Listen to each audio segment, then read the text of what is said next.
Welcome to the Deep Dive. Today we're diving into a word that, well, probably brings a very comforting image to mind for a lot of you, thanks to a certain beloved animated film.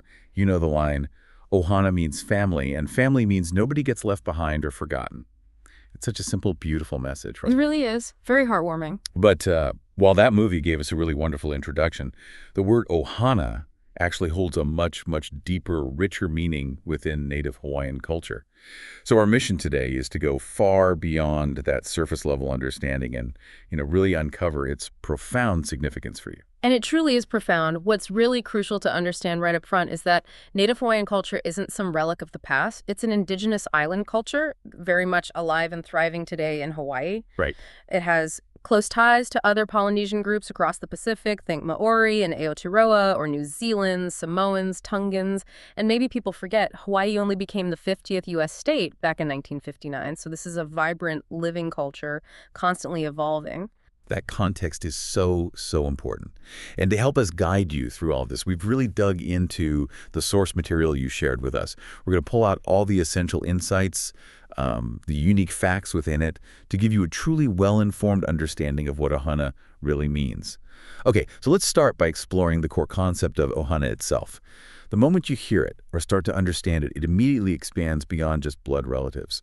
It's really about creating loving relationships and developing this sense of familial care and devotion that extends to all members of the human family, potentially. Yeah, it's a much broader embrace than our sort of mainstream understanding, where pop culture often narrows it down to just, the nuclear family providing support. Traditionally, Native Hawaiians have always had these large extended families with multiple generations staying very close physically and emotionally. It's an ongoing, proactive commitment. And part of that commitment involves something called growing Ohana, which sounds interesting. It is. And this isn't just about, crisis support. It means actively ensuring that everyone in the family, from the youngest children to the highly respected elders, the kupuna, has exactly what they need, not just to survive, but actually to live with joy. What truly stands out here, I think, is how the single concept immediately broadens our idea of who family can be. It moves past those typical definitions to include a much wider circle of care, of responsibility. It suggests a kind of built-in support network that maybe many more individualistic cultures just don't have in the same way. Okay, here's where it gets really compelling, I think. Yeah. When you dig into the etymology of the word Ohana, you find this surprising, almost counterintuitive connection to the taro plant. Yeah, it's quite poetic, actually, how the word breaks down. Oh. Oha refers specifically to the shoot, or the corm, of the taro plant. That's the part Hawaiians cut off and replant to grow more taro. Okay.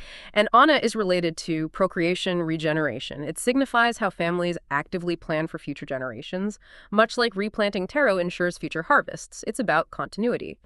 Wow.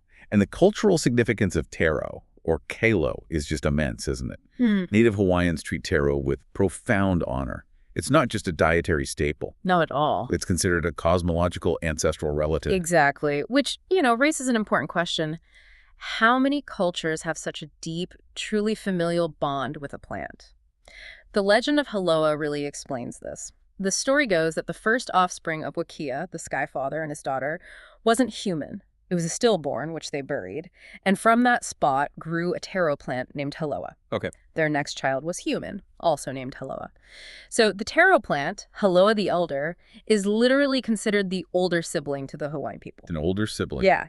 And this story is just foundational. It's key insight into why Native Hawaiians view the natural world not as just a resource to be exploited, but as an ancestor. It fundamentally shifts environmentalism from, say, a policy choice to a sacred familial obligation. That's a powerful shift in perspective. So moving to the practical application then, Ohana genuinely extends beyond the nuclear family unit. It encompasses extended family across generations, and like we hinted at, it can even include people who aren't biologically related at all, like close friends, neighbors. Absolutely. The sources highlight some wonderful examples of this in action. For instance, caring for children is seen as a source of great joy, and many family members are involved in raising them. It takes a village, quite literally. It's common for younger people to call their older cousins uncle or auntie. It shows that interconnectedness, even if they aren't technically their direct aunts or uncles by Western definition. Right, it's a sign of respect and closeness. Exactly. And grandparents, aunts, uncles, they actively help raise their nieces and nephews. Everyone is seen as part of someone's Ohana, contributing to the collective well-being. And what's really unique, I think, is that Native Hawaiians don't necessarily treat family as this separate structure walled off from the rest of their lives. Instead, family, work, recreation, it all seems to interconnect within someone's ohana. It's a much more holistic view. Yes, precisely. And this leads to the idea of having multiple kinds of ohana. You might have your biological family, sure, but also maybe your work family or groups linked by recreational activities like surfing or hula. Your church family. Your church family, exactly. And more. Each of these types comes with its own set of benefits, but also obligations. There's an expectation that everyone acts responsibly, with integrity, provides mutual support, basically ensuring every member gets the resources they need to thrive. So it's reciprocal. Very much so. Yeah. And if we connect this to the bigger picture, Ohana really tells us that life deeply interconnects all members of a community, fostering a kind of inherent resilience. It's fascinating, too, how this concept has adapted over time, while many core aspects seem to remain pretty unchanged, like the historical practice of hanai, which is a form of adoption, often giving a firstborn child to a grandparent or another family member to raise. Right. The sources point out that Queen Liliuokalani, the last monarch of the Kingdom of Hawaii, was actually adopted, or hanai, by other relatives, which exemplifies how deep-seated this practice was within the Ohana structure. That's a great example. And beneath all these practical applications, these structures, is that profound principle of emotional support. Ohana is what really binds people together. It commits families, however you define them, to care for one another, both physically and emotionally. So it's not just about practical help. No, it means actively discussing serious issues, providing, maybe sometimes candid advice, offering unwavering support during challenging times. It's fundamentally about showing up for each other. And this whole philosophy of Ohana stretches even further, doesn't it? It goes beyond just human relationships into this deep environmental respect. That Tara root story we talked about really illustrates that close, almost familial connection Hawaiians feel to the natural world, the Aina. Absolutely. The sources point to really tangible ways this environmental ohana is expressed today. Things like not polluting, fishing sustainably for only what's needed, understanding the commonalities, the shared life force between animals and people.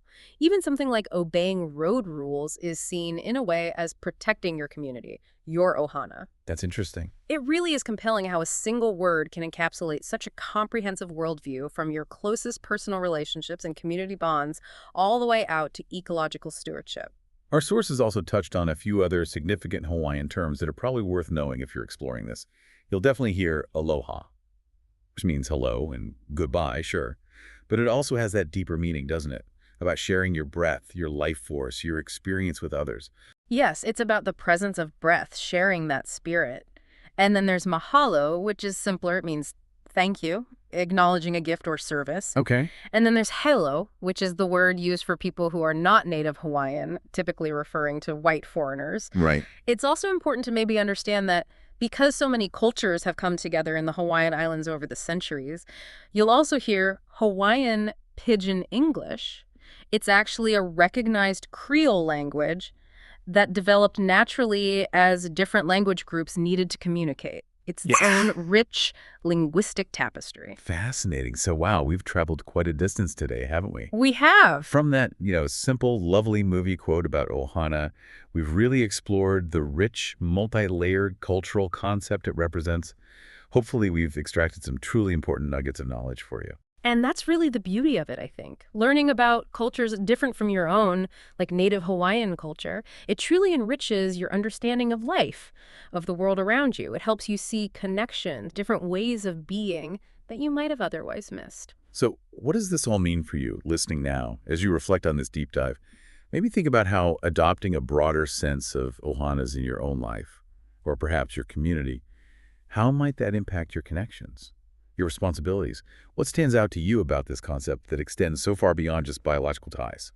It's definitely something to think about. And we really encourage you to continue exploring the depth and beauty of Native Hawaiian culture. There's so much more there.